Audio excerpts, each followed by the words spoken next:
నమస్కారం. Welcome to our channel. నేను మీ పద్మావతి.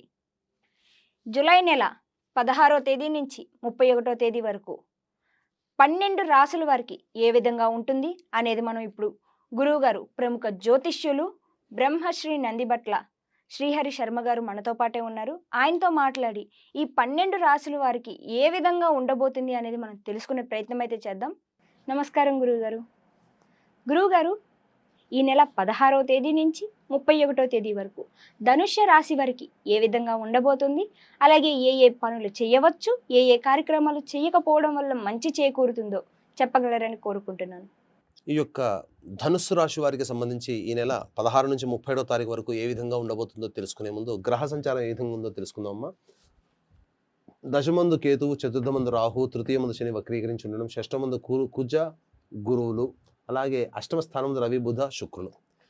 వ్యవహరించి చూసుకున్నట్లయితే ఒక విచిత్రమైనటువంటి పరిస్థితి యొక్క ధనుసు రాశి వారు పొందుతారని చెప్పవచ్చు. ముఖ్యంగా ఉద్యోగంలో మీకు సమస్యలన్నీ ఉన్నప్పటికీ కూడాను అవి షష్ఠ కుజ యొక్క ప్రభావ సంచారం చేత చాలా మటుకు సమస్యలు తొలగిపోతాయి. అయినప్పటికీ కూడా ఉద్యోగంలో ఉన్నటువంటి వారు అధికారులతో కావచ్చు, తోటి ఉద్యోగస్తులతో కావచ్చు, సంయమనం పాటించి మీ యొక్క కార్యక్రమాన్ని చక్కబెట్టుకోండి. లౌక్యంగా వ్యవహరించండి. మీ యొక్క వాక్కుని అదుపులో పెట్టుకొని ఉన్నట్లయితే ఉద్యోగంలో ఎటువంటి ఇబ్బందులు మీకు తలెత్తవు.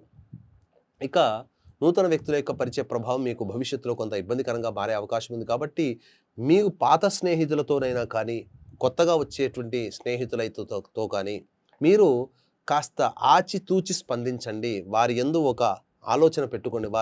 వాళ్ళు ఇచ్చినటువంటి నిర్ణయాలు కావచ్చు, వాళ్ళ విధానాలు కావచ్చు, మీకు కొంత చెడు చేసే అవకాశాలు భవిష్యత్తులో గోచరమవుతుందని చెప్పవచ్చు. ఇక ప్రధానంగా చూసుకున్నట్లయితే ఈ యొక్క షష్టమ గురువు యొక్క ప్రభావం చేత కొన్ని ఇబ్బందికర పరిస్థితులు, సకాలానికి భోజనం చేయలేకపోవడము, అలాగే అతి రుణములు చేయాల్సినటువంటి పరిస్థితులు రావడము, లేదా ఇంతకుముందు ఇచ్చినటువంటి రుణములు మీకు చెల్లించలేకపోవడం, తద్వారా మీరు కొంత ఇబ్బందికర పరిస్థితులు అనేటివి ఎదురవుతాయి. దాంపత్యంలో కూడా చాలా జాగ్రత్తలు పాటించాలి.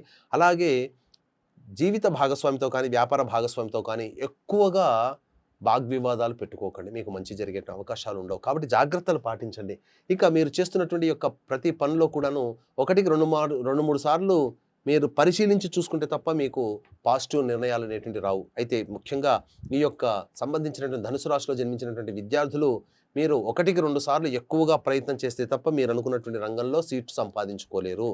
కాబట్టి ఒకే కాలేజ్ మీద శ్రద్ధ పెట్టకుండా అనేక కాలేజీల్లో మీ యొక్క అభ్యర్థిత్వాన్ని మీరు నమోదు చేసుకోండి. తద్వారా ఏదో ఒక కాలేజీలో మీకు తప్పకుండా మీకు సీటు లభిస్తుంది. మాకు ఇదే దాంట్లో రావాలని కనుక పెట్టుకున్నట్లయితే కొంత నిరాశ ఫలితాలు పొందక తప్పదని గమనించుకోవాలి.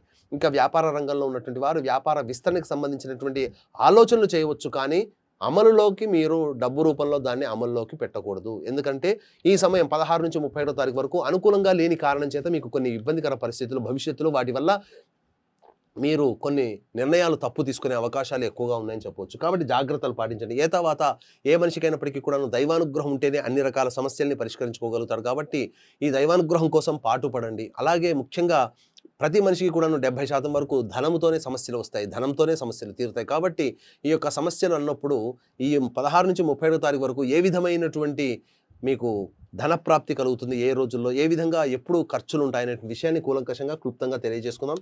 ఇక 16వ తారీఖు రోజున మీరు గత రోజులాగానే 15వ తారీఖు రోజులాగానే ఈ యొక్క ధనుసు రాశి వారికి ఆనందదాయకంగా ఉంటుంది. అన్ని రకాలుగా ధనప్రాప్తి గోచరమైన అవకాశం ఉంటుంది. ఇక 17, 18వ తారీఖులో కనుక చూసుకున్నట్లయితే అధిక ధన వ్యయం అయ్యే అవకాశాలు, అలాగే సరిగ్గా నిద్రపట్టలేకపోవడము, సరిగ్గా భోజనం చేయలేకపోవడము, లేదా మీకు ముఖ్యంగా వృధా ప్రయాస, కాలము వృధాగా జరిగిపోతుంది తప్ప ఏ పని ముందుకెళ్ళదనేటువంటి విషయాన్ని గమనించుకోవాలి. అధిక ధన వ్యయం కూడా గోచరం అవుతుంది. ఇక 19, 20, 21వ తారీఖులోనైతే మీరు ఇంతకుముందు ఈ నెలలో చేపట్టినటువంటి కార్యక్రమాలు కావచ్చు, లేకపోతే ఇంతకుముందు నెలల్లో చేపట్టినటువంటి కార్యక్రమాలు కావచ్చు, వాటికి సంబంధించినటువంటి ఆశాజనకమైనటువంటి ఫలితాలు 19, 20, 21 తారీఖుల్లో గోచరమవుతున్నాయి. కాబట్టి మనసు ప్రశాంతంగా ఉంటుంది. ఏదైనప్పటికీ కూడాను ఏదో ఒక సందర్భంలో మీకు ప్రశాంతతని మరియు మీ యొక్క సంతృప్తినిచ్చేటువంటి అవకాశాలు 19, 20, 21 తారీఖుల్లో గోచరమవుతున్నాయి. ఇక 22, 23వ తారీఖులో కనుక చూసుకున్నట్లయితే ధన ఖర్చులు ఎక్కువగా అయ్యే అవకాశం ఉన్నాయి. కుటుంబ సభ్యులతో వాగ్వివాదాలు పెట్టుకునే అవకాశం ఉంది. కాబట్టి జాగ్రత్తలు పాటించండి, మౌనాన్ని ఆశ్రయించండి. ఇక 24, 25 తారీఖుల్లో మీ యొక్క స్నేహితులు సహాయ సహకారాలు అందించడం ద్వారా, లేకపోతే సోదర సోదరిమణుల యొక్క సహాయ సహకారాలతో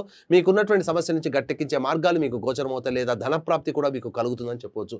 ఇక 26, 27, 28, 29 తారీఖుల్లో విశేషంగా మీకు అధిక ధన వ్యయమైన అవకాశము, దీంతో పాటుగా మానసికమైనటువంటి ప్రశాంతత లోపించడం జరుగుతుంది. 24, 25వ తారీఖుల్లోనైతే 26, 27వ తారీఖుల్లోనైతే ప్రధానంగా మీకు వాహన మరమ్మతులకి లేదా గృహంలో మరమ్మతులకి, గృహోపకరణాలకి సంబంధించి వస్తువులకి ఖర్చులు అధికంగా అయ్యే అవకాశం ఉంటుంది. 4వ తారీఖు రోజున మీరు చేపట్టినటువంటి ఇంతకుముందు చేపట్టినటువంటి పనులకు సంబంధించినటువంటి కార్యక్రమాల్లో మీకు హాని జరిగే అవకాశం ఉంది. అనగా ఏంటి, ఆ కార్యక్రమాల్లో ఇబ్బందులు తలెత్తుతాయి ఇంతకుముందు చేపట్టినటువంటి పనులకి. కాబట్టి ఆ యొక్క మీరు జాగ్రత్తలు పాటించండి. ఇక 28, 29వ తారీఖులో మీ యొక్క ఆరోగ్యం పట్ల జాగ్రత్తలు పాటించండి. అనారోగ్యం చేసే అవకాశాలు ఉంటాయని చెప్పవచ్చు. ఇక 30, 31వ తారీఖుల్లో విశేషమైనటువంటి ధన ప్రాప్తి.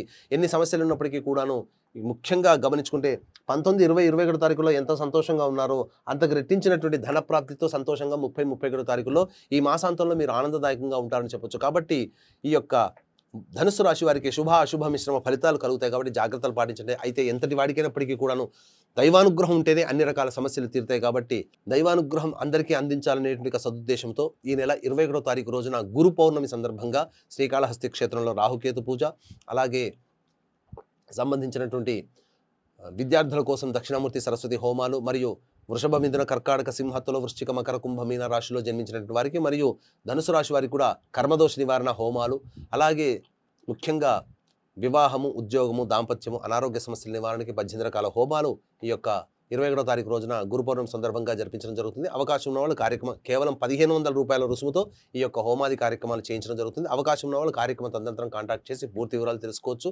అలాగే సంవత్సరం పొడుగుతా కూడా మా పీఠం ఆధ్వర్యంలో ఒక్కొక్క క్షేత్రంలో ప్రతి నెల జరుగుతాయి కాబట్టి వాటిలో కూడా మీ గోత్రనామాలు నమోదు చేసుకోవచ్చు. ఇక గమనించుకున్నట్లయితే ఈ యొక్క సంబంధించినటువంటి ధనుస్సు రాశిలో జన్మించినటువంటి వారికి సమస్యలు ఏర్పడినప్పుడు ప్రతిరోజు రావి చెట్టు చుట్టూ నారాయణాయ నమః అంటూ 27 ప్రదక్షిణలు చేసి తూర్పు వైపున కూర్చొని విష్ణు అష్టోత్తరం 3 సార్లు పారాయణం చేయండి. అలాగే విష్ణు సంబంధమైనటువంటి దేవాలయంలో మీ గోత్రనామాలతో అర్చనలు జరిపించుకోండి. ఇక ఇవి జరిపించుకున్నప్పటికీ కూడాను మీకు సమస్యల పరిష్కారం కాలేదు అనుకుంటే దగ్గరలోని ఉపాసనా పరులైనటువంటి జ్యోతిషులను సంప్రదించి వారి యొక్క సలహాలు, సూచనలు కనుక పాటించినట్లయితే తప్పకుండా మీకు